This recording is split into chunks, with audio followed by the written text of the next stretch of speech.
Hey everyone, and welcome to Boston Autoblog. When we take a look at luxury crossovers from Mercedes Benz, Audi, and BMW, we don't necessarily look at them as having the longest of lineages in the automotive industry, as these brands are really known for their sports cars and sedans, even though now they're best known for their lineup of crossovers.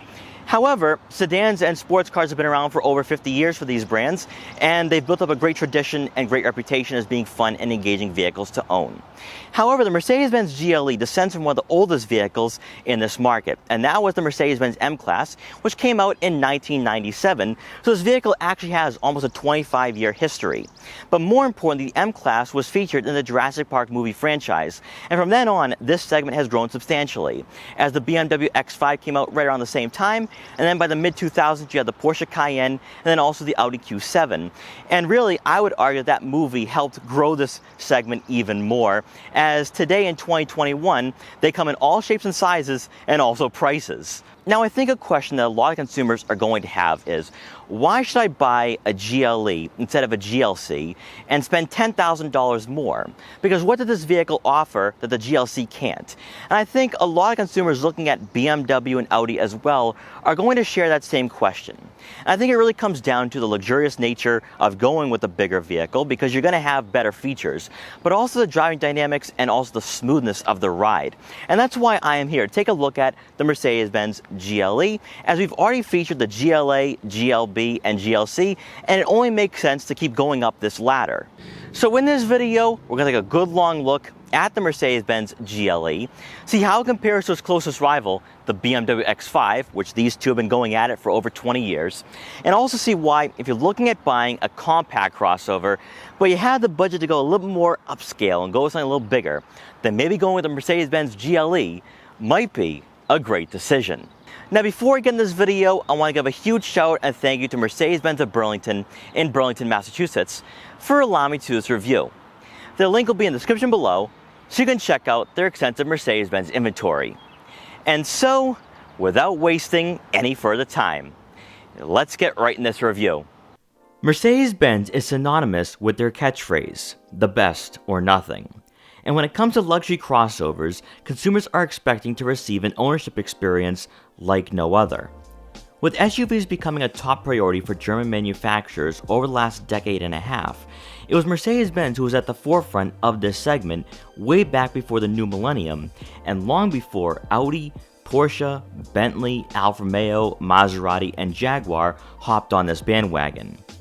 For every successful vehicle, there's always a close rival, and BMW's X5 has been an adversary for the GLE for almost 25 years.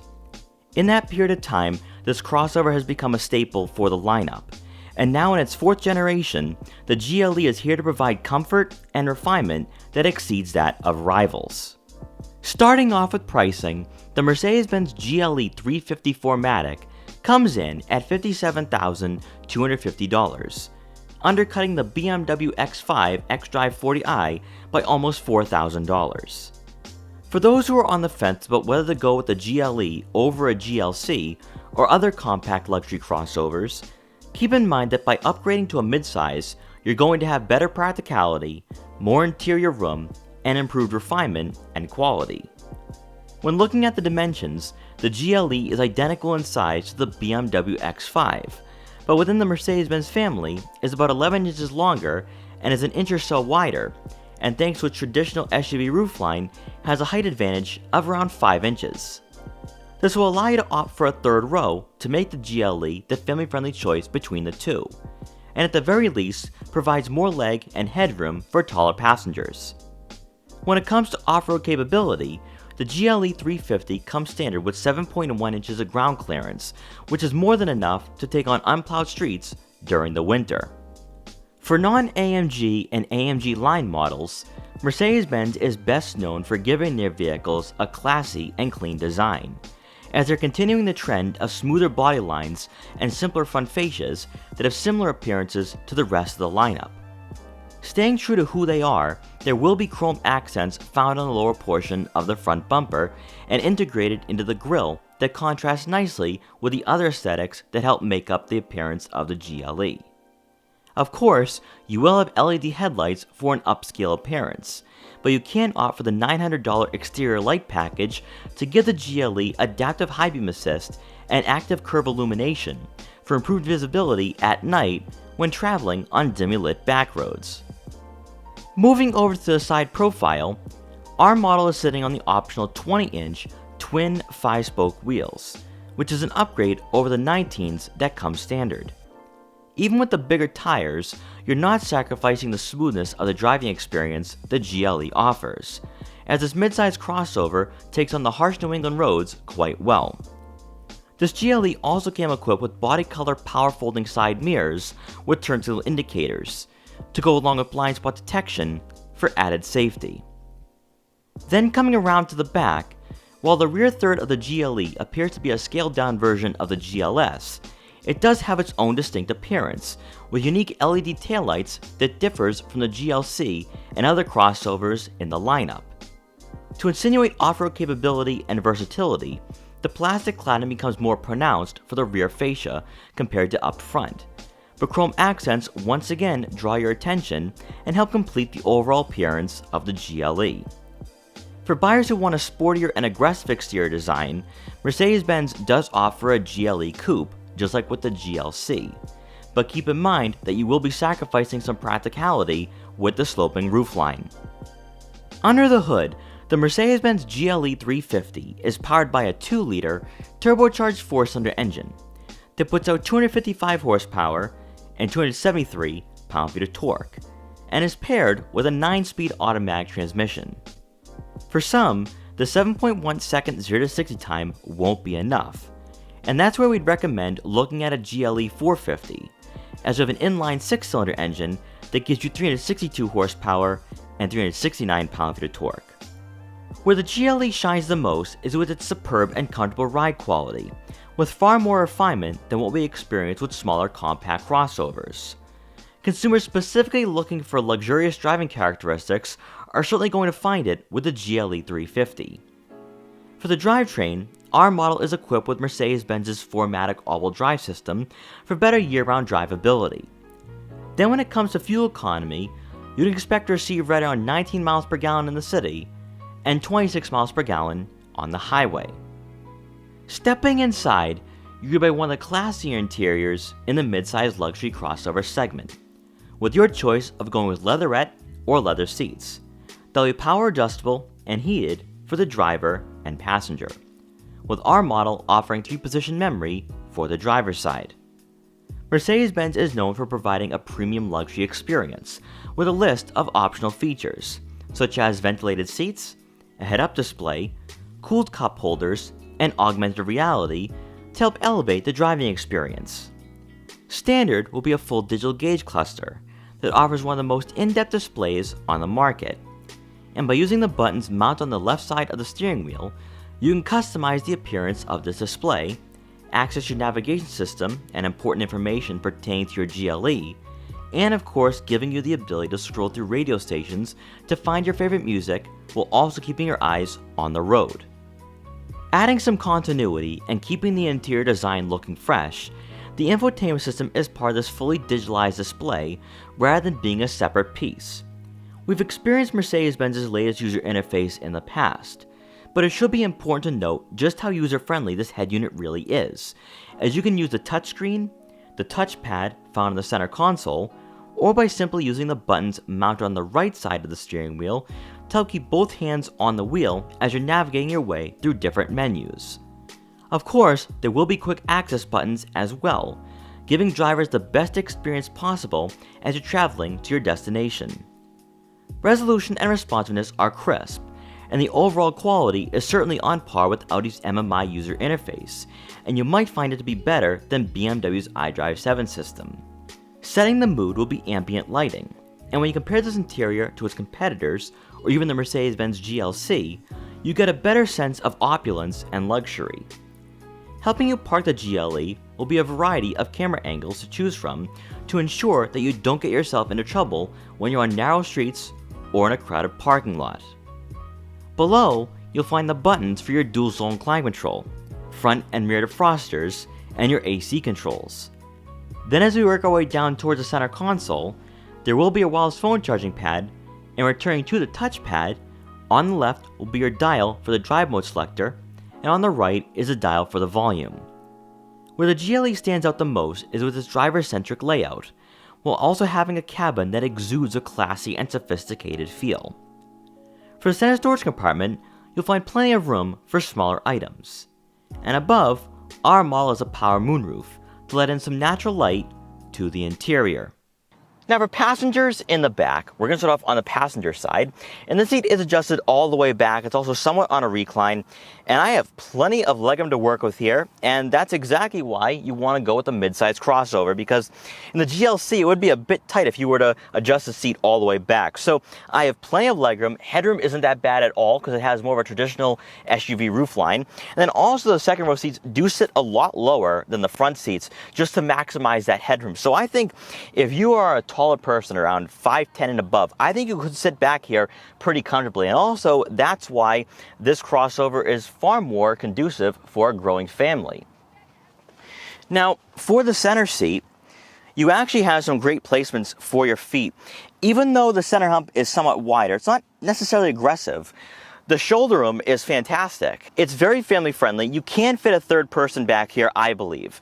Especially 3 kids. I think you could squeeze 3 average size adults, but that's why you want to go a little bit more upscale and upmarket, because the GLE is going to provide you enough room for 3 passengers in the back, but also you can opt for that third row. So this vehicle is certainly family friendly. And then on the driver's side, this seat is adjusted to someone of my height, around 5'5". And I have a ridiculous amount of legroom to work with here. So I understand why so many people buy these vehicles, why they're everywhere in the suburbs, because you can load up the family, go on a very long road trip, and no one's gonna get tired after a 2 or 3 hour drive. And even for short trips, this is just fantastic. This is what you want in a luxury vehicle. So that's why it is worth going upscale and paying a little extra for the GLE over the GLC, or maybe a BMW X3 or Audi Q5. Also back here, you will have 2 rear air vents to go along with 2 USB-C inputs. Now, our model is closer to the base side of things, so we don't have heated outboard seats. We also don't have dual zone climate control back here. So that's something that you can opt for, and I would recommend that, especially on a very hot day like today.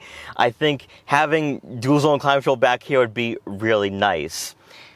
And then rounding out the rear seating area, you do get a center armrest with 2 cup holders. Now coming around to the back, of course, you are going to have a power liftgate.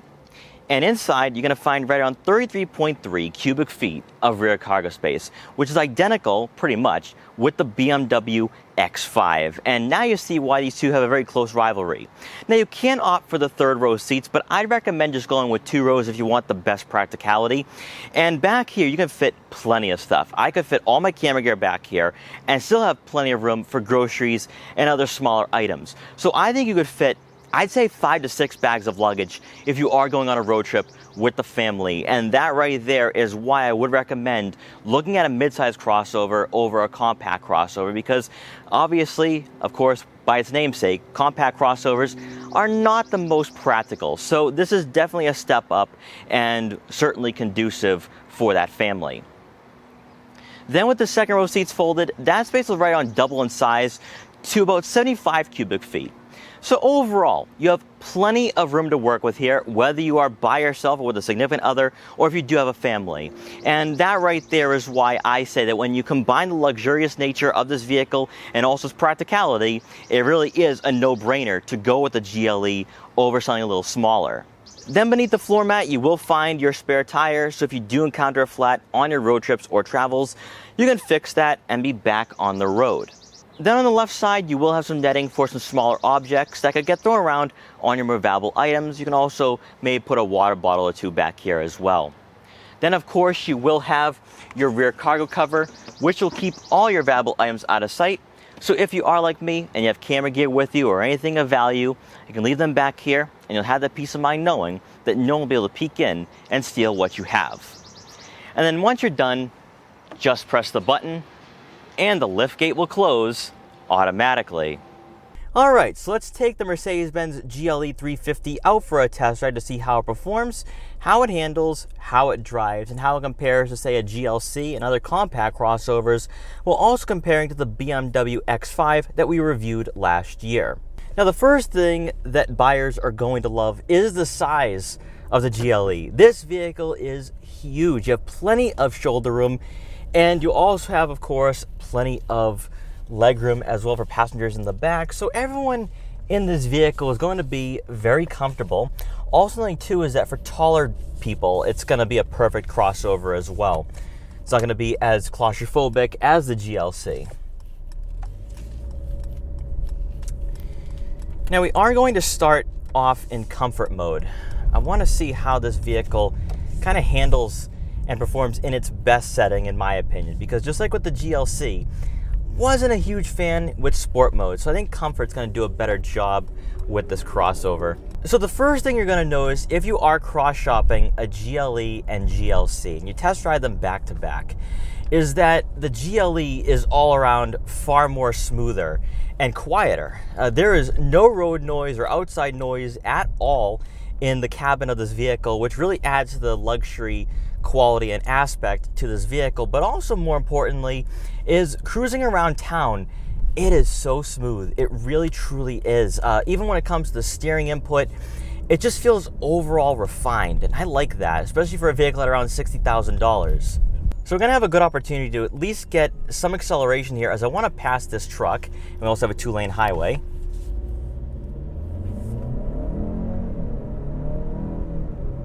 Okay, all right. Not bad at all. But honestly, that wasn't too bad. It starts off a little slow and then it kicks right in, right around 15 miles an hour. We took right off. So when everyone gets up in arms over the acceleration times, like, oh, it's almost 7 seconds, don't read too much into that. This actually pulls pretty interestingly and decently. Now, when it comes to visibility and also seating position, you do sit pretty high up in this vehicle. You feel as though you're in a full-size SUV for sure. Also, when it comes to the front vision, you have plenty of it. A-pillars are not too aggressive at all. Side mirrors are pretty big, so I can see what's in my blind spots. The one thing that is a little bit different, and you got to get used to this if you are maybe upgrading from a GLC, is that the hood does sit a bit higher. So you lose some visibility to a certain degree when it comes to the front of the vehicle, but everything else, there's not a lot of blind spots at all. I can see everything around me. But getting back to the seats, really truly comfortable while driving, and it just adds to the soothing driving experience that you're gonna find yourself with the GLE. And I really see the appeal. I understand why people go with the GLE or X5, even though they don't necessarily need to. If they don't even have a family, they go in this direction because this is what a luxury crossover is supposed to be. You don't feel any of the cheaper materials. You don't feel the cheaper driving experiences. It just feels all around refined and comfortable, and that's what I think a lot of people are looking for. And I think that's what's really lacking right now in the automotive industry. All these brands want to add crossovers to the mix. They want to add luxury vehicles to the mix, and they kind of fall short on that. So getting on the highway here, let's see the acceleration.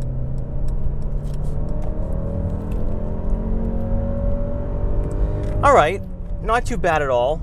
I mean, we're not talking about the quickest crossover out here, but I found the gear shift to be pretty smooth right there. And also, acceleration's pretty linear, so it's not too bad. I think on lower end speed, especially when you're at a stoplight, you do get to speed pretty quickly. So getting on the highway, it's gonna be a bit of a struggle, but like I said, I think you might wanna go with the GLE 450.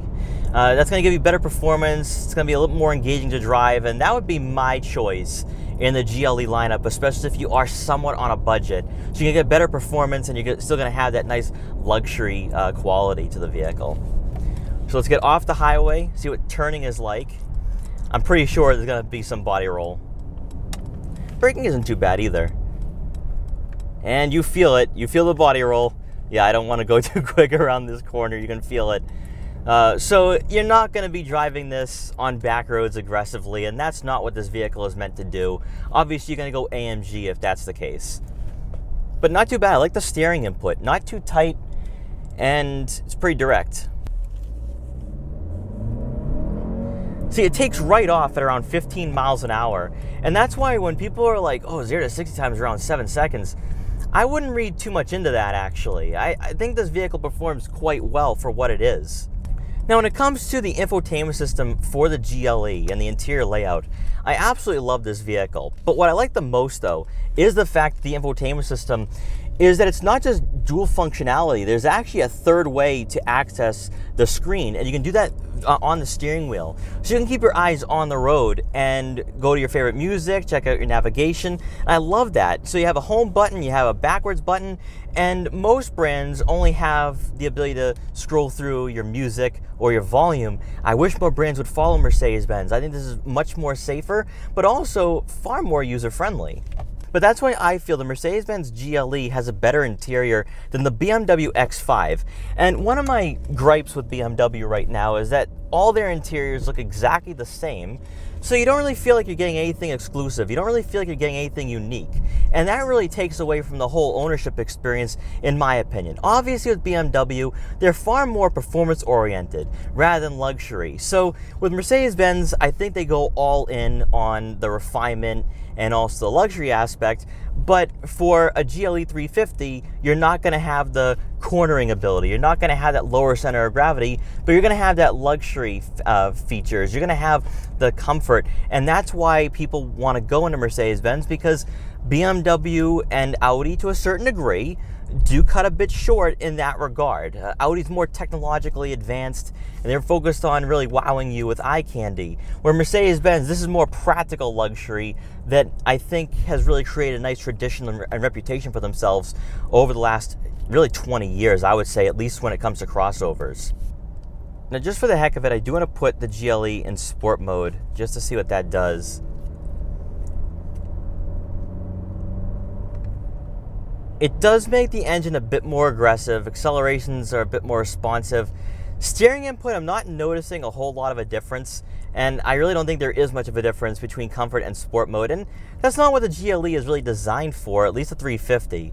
So if you're looking for more of a sporty aspect, if you're looking for more of a sports crossover, go with the 450 or 53. I think that would be a much better decision to go with.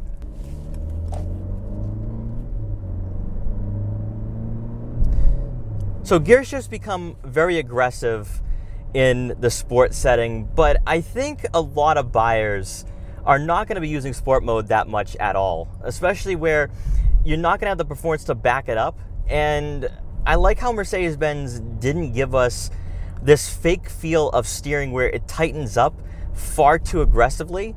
I think that it's becoming overdone now, especially from German brands, where they really tighten the steering and it makes no sense, especially where you're not going to be cornering at higher speeds in this crossover. So I like the fact that Mercedes-Benz is still really focusing on more of a practicality standpoint with this crossover, where it drives and performs really well for what it is when it comes to the luxury side of things, but they're not really injecting a lot of performance and also that sporty characteristics, which for me in this segment, I don't mind at all. And now that everyone is back on the roads, this is one vehicle that I could see myself commuting in every single day during the week for sure. The seats are really comfortable, even though they're not leather, which, to be honest, the brands are doing a better job with their leatherette seating materials, and it's not that bad in here at all. But I like the technology that we have here in front of us, or in front of me, since I'm the only one in the vehicle for this review. But I also like the interior layout as well. It's very classy, very upscale. And when you look at its competitors, I still think the BMW X5 is still its closest rival. I still wouldn't put the Q7 in the same bracket. I still think the Q7 is a different vehicle for a different market, but the X5 for sure is its closest rival. And when it comes to that interior quality, when it comes to the interior layout, I think the GLE wins in that category for sure. But what I am going to say though is that if you do have a budget for a GLE, and you're actually looking at a GLC, I'd recommend upgrading to the GLE, because you're going to have better packages to work with. You're going to have a better interior at this point in time.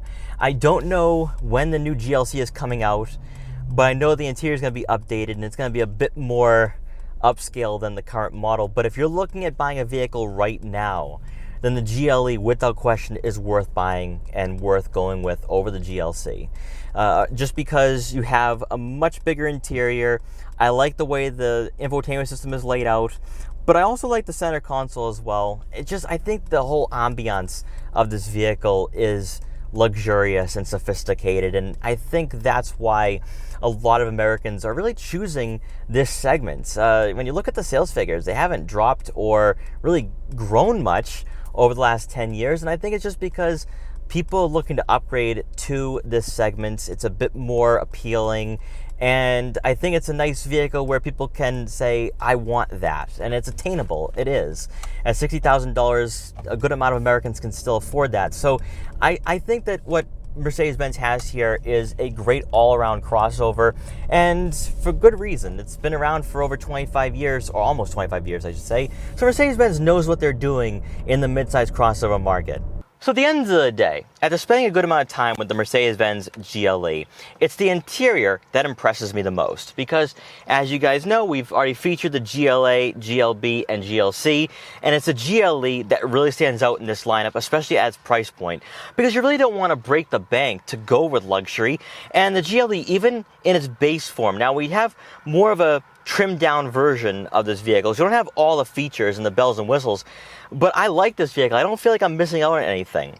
Also, when it comes to the interior layout, I love the full digital gauge cluster and the infotainment system being one piece. I also like the center console as well. Very classy and sophisticated, and really reflects the price point as well.